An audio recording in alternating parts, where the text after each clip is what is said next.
Hi everyone, thanks for joining us. This is part 5 of a 20-part series. We're getting started with Outlook and boards. We're now quarter of the way through the whole Dapt Mini Series. We're super excited about this one. Outlook is probably one of those applications we use most in offices, but there's some tips and tricks that we think some people are missing out on. So in this session, we're going to be covering those off and helping you to get the most out of the tool. So a bit of an introduction to who we are. Steve and myself are the co-founders of Dapt in the UK. We've got a background in productivity, modern workplace, and helping organizations with kind of SharePoint and Microsoft 365. We've got 20 plus years of combined experience between us. And if you have any questions around the tools you see in this session or any of the other 20 sessions we put together, feel free to get in touch and we will help you on your journey. So with that, I'll pass over to Steve for the demo itself. Thanks, Steve. Cheers, Dan. Thanks a lot. So hi guys, and just again as usual, if you've joined some of the previous webinars as part of this mini series, just to run through the agenda really quickly. So first off, we're just going to have a quick sort of intro about Outlook. So looking at the Outlook web app today, essentially. So lots of features there are similar to the desktop version, but we're actually going to look at the OWA because a lot of the latest and greatest features actually land there first. So we're going to have to look at that today. We'll also then look at some of the key features and settings. So this will be really around making sure that our Outlook is set up for our needs, to make sure it's relevant for myself personally, but also just to make sure that it's working in a way to get the most out of that tool. As we all probably know by now, Microsoft Teams has sort of kicked off massively, especially since all having to work from home.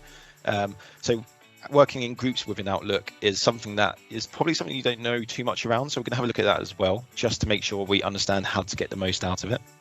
We'll then look at calendar boards. So this is something that's going to be really interesting on how we can manage things like specific tasks, projects, organize things in a bit more of a sort of interactive way for myself, and really get underway with that new experience. And then again, as usual, we'll end with our top tips for Outlook and calendar boards. Okay, so let's get started straight away with the demo. So let me just get this up here. So this is Outlook in the web. So we can go to outlook.office.com, or if we want to, we can just go to the app launcher and click on Outlook from there. So very easy to get to within Microsoft 365. Some of the things that we have down this left-hand side. So firstly, we have mail. Obviously, it's one of the most common areas we may work in. We've also got the calendar.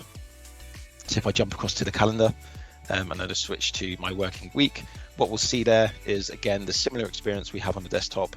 Again, I can view various different calendars within there as well. So I may want to click onto Coffee Express, bring some information from groups through to that as well. We've also got people. So this is where I can view contacts, so specific contacts or groups of people that I may want to have a look at. So this, for example, I may want to create a new contact or a contact list, or even create a new group directly from Outlook. So this will actually create a Microsoft 365 group for me. So within here, again, we can see if I jump to my contacts lists, I've got a couple of external people in there, and that just allows me to create a very quick email to that group of people without the need to type in their email addresses individually each time. So really useful tool there. Lastly, on the left hand side, before we sort of see these other apps that are recommended, we've also got attachments. So attachments are a really powerful way to quickly find anything that's been sent to me or that I have sent within Microsoft 365 to people, but really to bring that sort of full Microsoft 365 search experience through. So if I go into the search bar at the top, we can see here we've got two files there. We've got the co-authoring one. The co-authoring one has just got a bit of gibberish in, but if I type in QE, which is some of the text in there, and I hit enter, the search is actually looking inside those documents as well. So really powerful search experience using Outlook Web Access for me to find content, information that may have been sent to me. I can't quite remember who it was from or what it was called. I can actually come here and grab that information really, really quickly just by maybe entering some information that could be the title of the document, the subject of the email, or the content within that document as well. And again, we've got some filters as well. So if I want to, apply various filters, I can do that as well. And I can also put date filters in there should I need to. So again, really quite a nice sort of experience and some really nice features straight away just from looking at those top areas. But for now, let's go back to mail. So mail is going to be the main area that we're going to be looking at. Obviously Outlook, that's what we use email for, is to send things to each other. We've actually got 3 groups or categories, if you want to call them, down this left hand side. So we've got favorites, folders and groups. So favorites are a really good way to manage my my day-to-day working in Outlook. It's rather than sort of just sitting in my inbox and maybe having a clustered or cluttered inbox even, I can actually create favorites very quickly and easily. So one of the things that I can do is I can just go to add a favorite, and I may want to choose specific people that I regularly talk to, just so I can bring through all of their emails into one place. So you can see I've already added Daniel Fowler as a favorite in there, but if I wanted to, I could search as well for various other people. So I may want to look for Jack Wilson and quickly add him as a favorite as well. If I click into Daniel, you can see the favorites view for me brings up quite a lot of good information. It's basically acting like a search, but a dynamic search for me. So as and when Daniel and I email each other, this will just update with the information that I need. I can send Daniel a quick email directly from here. I can also view his profile. So again, putting all of that information through, looking at things such as files that he's been working on, where he sits within the organization, contact details, all of that sort of great stuff. But I also get all of the emails he's sent me, so a really quick way to do that. I can also add Microsoft 365 groups to this. So when we create a Microsoft team, I can also add a Microsoft 365 group to my favorites in Outlook Web Access. So with that, all of those group emails are going to come through into one place for me within there. I can again send an email to the entire group as well, review the calendar, review the files of the group as well, all from one place. So I can actually look what's within my Microsoft Teams channels, for example. So you can see here the general channel. I can actually look in there and find all of that great stuff. And I can also see the email attachments for that group as well, which is a really powerful sort of way of working. Lastly, I can also add categories as favorites. So this could be where I may want to tag something with a specific category. So this example, we're working on a new project with a partner called Yellow Mountain Coffee, and so I made sure I've got a tag within there. We'll look at how we can set all of that sort of stuff up shortly. Okay, so before we get further down into the folders and groups and some of the other functionality, let's have a look at some of the settings that we can achieve within Outlook. So when I'm in Outlook in the web, I can actually just click on this little cog up here, and I'll be provided a couple of basic settings to start off with. So this would be things like choosing my theme, deciding whether I want to use a focused inbox, turning on desktop notifications, deciding on my display density as an example, and how I want those email reviews to sort of show.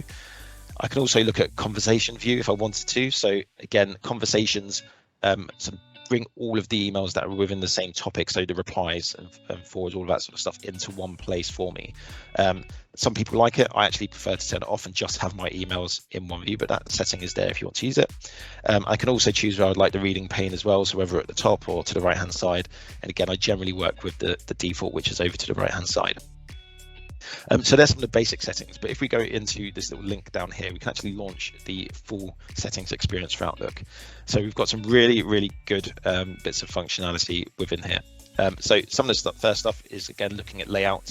I can define really quite nicely just the layout of how I want that experience to look, so I can work in the right way. I can also go to compose and add in my email signatures. Also do things such as showing the BCC field if I want to add that in, deciding how I want to reply. But I can also do something here which is quite nice, which is called undo send.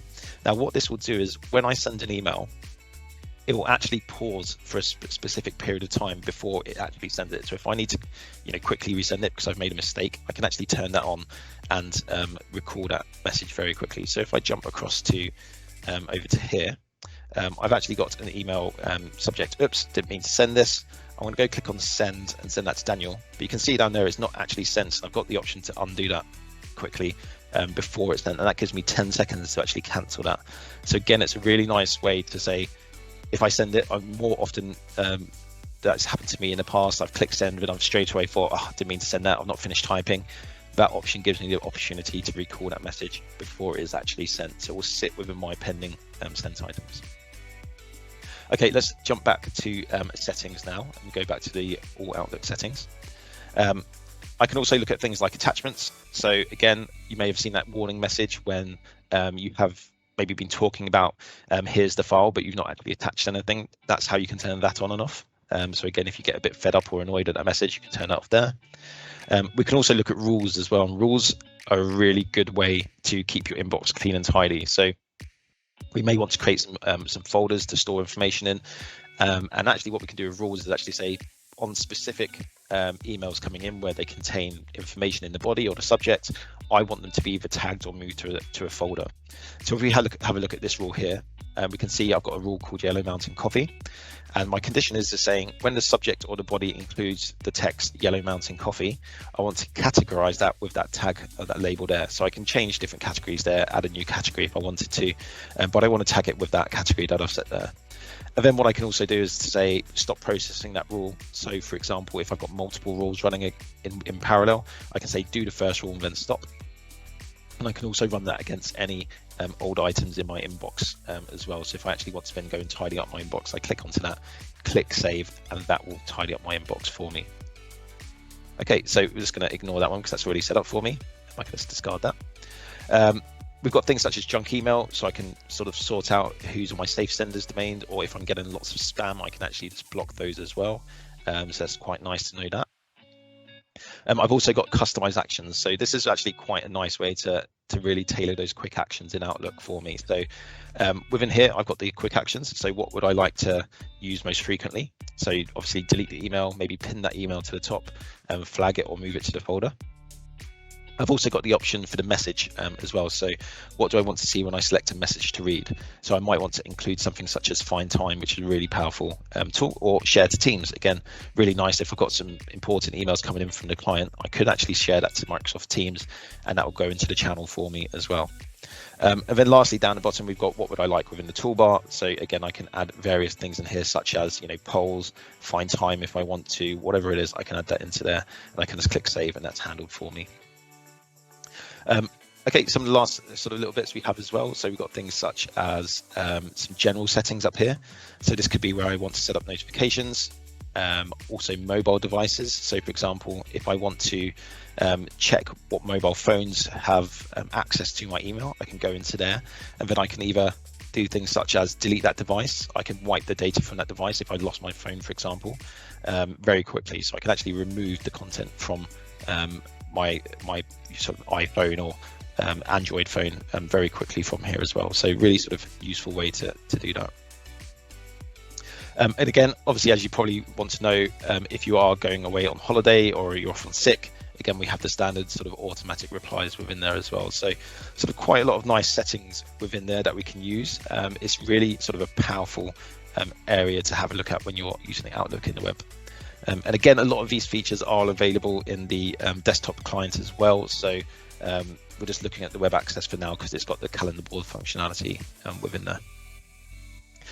Okay, so we've looked at the favorites. So if let's expand that again, we can see we've got a few things set up there.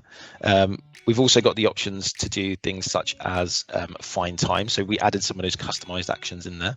And we can see that we've got a few more within there if we want to, but I can actually use find time, and it's a really great way to send an email out to lots of people to really find out whether they've got the availability for a meeting. So I could go and select a few different options, and I can add that into my email. And then what will happen is that will go and create a poll. When Dan receives that email, he'll then click on the link to select which options he prefers. Once he's done that, I'll get a notification back with the meeting to set up at the preferred time for everyone. So really great way of saving a bit of time of trying to figure out when everyone's free for a meeting, for example. So it talks about folders as well. So if we have a quick look down here at folders, folders really allow me to do a little bit more than sort of what the favorites do. These are I generally use for a bit more of a dynamic view. So again, looking at what emails a certain person has sent me. But with folders, I can actually do a bit more. So I may want to create a folder, for example, where I add a policy to that. So any email I drop into there, I may want to delete after a certain period of time, or I may want to save that as a record. So I may say, actually, don't delete that because I want that to be a record. So again, working with your IT admins, your compliance, you can set up potential labels and policies, and then these will appear in here for you to be able to manage your folders in that way as well.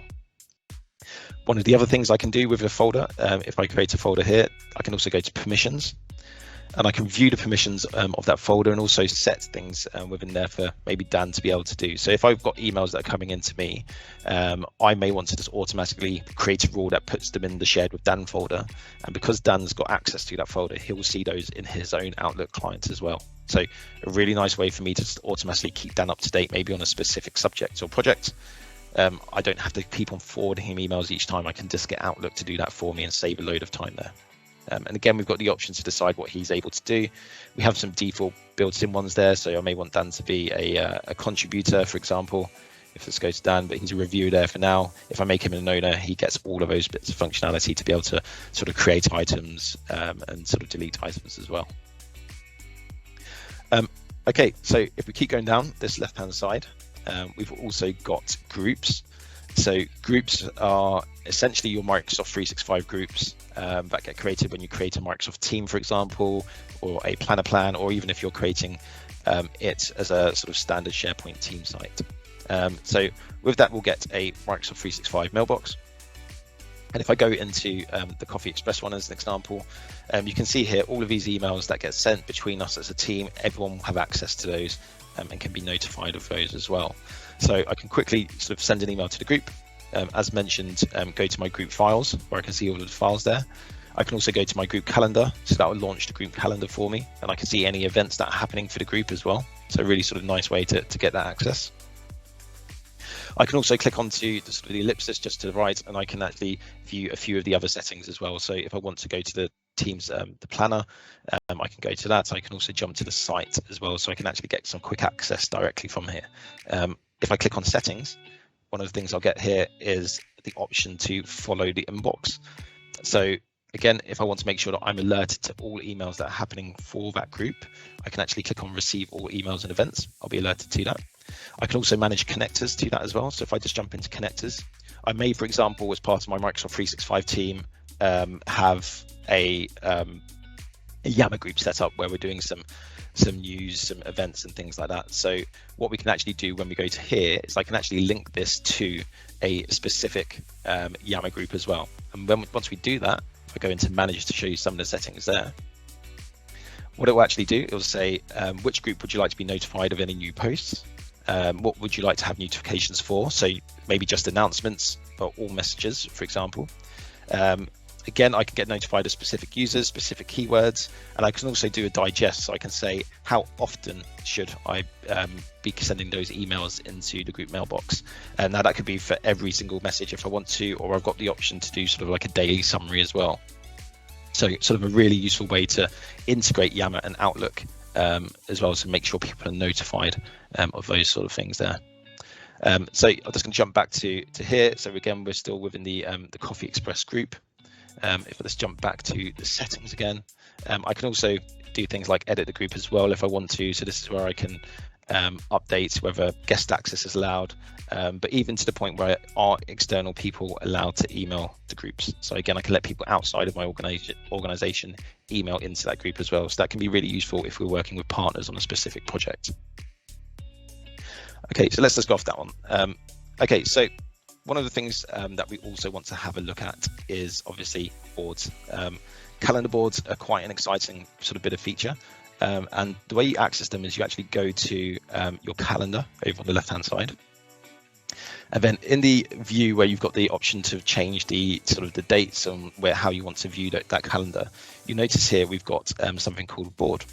And what I can do is I can go to the little arrow and I can create new boards, or I can access any of the boards that I've already created. Now I've already created one called Yellow Mountain Coffee. So I'm just going to go into there. Now, what a board is essentially, it allows me to pull through multiple bits of experiences into one place to really manage sort of the contacts and the emails and the activities that I'm doing in one place. If we go to add to a board, what we've got down here, as you can see, I've got various different options to add into there. So things such as the calendar, a task list, I can add notes, weather goals, all of those sorts of great things. And you can see here I've created a few already. So we've got Daniel's in there. We've also got Adele, who works in the New York office.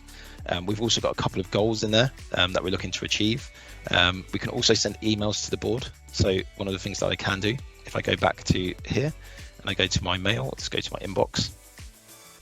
If I click onto this one here, what you'll notice is I've got a little icon there to add to board. If I click onto that, I can actually send that to Yellow Mountain Coffee. And then when I go back there, you'll see that that board has been updated with that email and also with the attachment. So I can actually click onto that straight away, and that will open that PowerPoint for me really quickly from the board. So it's a really nice experience for me to be able to open up a presentation in one place.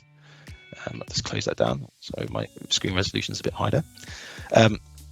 Okay, so on this board, what am I wanting to use this for? Well, actually, we're running a project, for example, called Yellow Mountain Coffee. We've got some new partners in there, and I need to sort of work with Adele and Daniel on this. So I've added a few items onto here to make it quite a nice experience. It's a little bit messy at the moment, so one of the things I can do is I'm just going to add a collection into there, and I'm just going to call this the New York office. Okay, and then what you can see here, I've got the option to drag items into that collection. So I'm just going to drag in Adele into there. I'm going to drag in the time as well. Let's move that up. I'm going to drag in her location as well. So I've got that sort of great information in there, and just rearrange that a little bit. Now you may be wondering, why would we want to use this? Well, if I'm sort of working in Outlook and I'm running a project, and I want to maybe find the right time to call people that I'm working with who work in different offices, I can come to this board and I can see the emails that we've sort of set up. So I can just put those emails up there for me. I can also organize goals. So for example, I can edit the due date of that or mark that as completed if we've done that today. So that's now marked as completed. But say, for example, I want to get hold of Adele. If she had a business number in here, so our demo tenants, we don't have any, but if she did, I could actually give her a call, but I can also make sure I'm not calling her outside of, awkward time. So I may actually say, okay, 6:52 in the morning, she's probably not up yet. So I'll maybe wait half an hour before I do give her a call. So I can do that as well. And when I do call her, I can also say, I can see it's really nice weather there in New York, 26 degrees, a little bit cloudy. And this helps that conversation when I'm working with people there as well. So this helps, obviously, English people like to talk about the weather a lot. So it helps with that sort of bit of interaction there as well. One of the things we can do here as well, so again, we can add tasks. So say, for example, if I wanted to add this email, I can actually set a due date of when I need that to be completed by, if that's an action. And I can click onto that, and that will actually create a task for me within there, which I can then interact with as I would do, as we've seen in Microsoft do before as well. So calendar boards are a really nice way to be able to get lots of different bits of information into one place.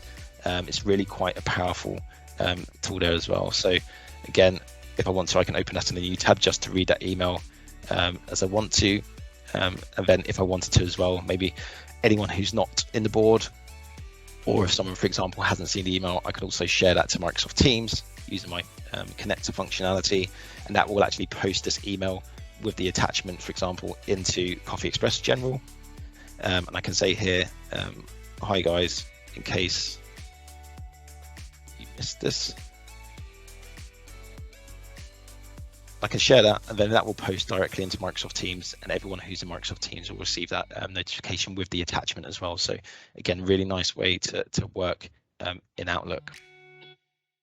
Okay, so let's have a look at some of the top tips that we've sort of discussed today. So the first one is, have a go with boards, test them out, see if they work for you. They are quite useful. You can do a lot of sort of bits of functionality with them and help you organize things such as projects or events. Also, maybe start using rules and favorites to tidy up your inbox. I can pretty much guarantee the majority of people, when I work with them, sort of partners, clients, they have everything in just one inbox. So use those rules, use those favorites and folders to organize that, to remove the clutter that you get from your inbox, and just to tidy up that experience. One of the other things we can do, again, if we're working in the Outlook web access, if you want to just respond to a quick email, you can actually, there's a little thumbs up icon, and you can just click on like to that, and that will just let the sender of that email know that you've just received that email as well. So it's just quite a nice way to respond without having to reply and say thanks and all of that sort of great stuff. You can actually just use that social interaction there. And then lastly, again, in OWA, obviously use cloud attachments as much as you can, but you can use search to find the information that you want really quickly. So again, if Dan sent me an attachment, I can't remember what it is or when it was sent, so I can actually just maybe type the rough subject of that, and if it's inside a document, I will find that attachment there as well. Okay, so that's it for the demo. I'm going to hand back over to Dan, who will talk around some next steps.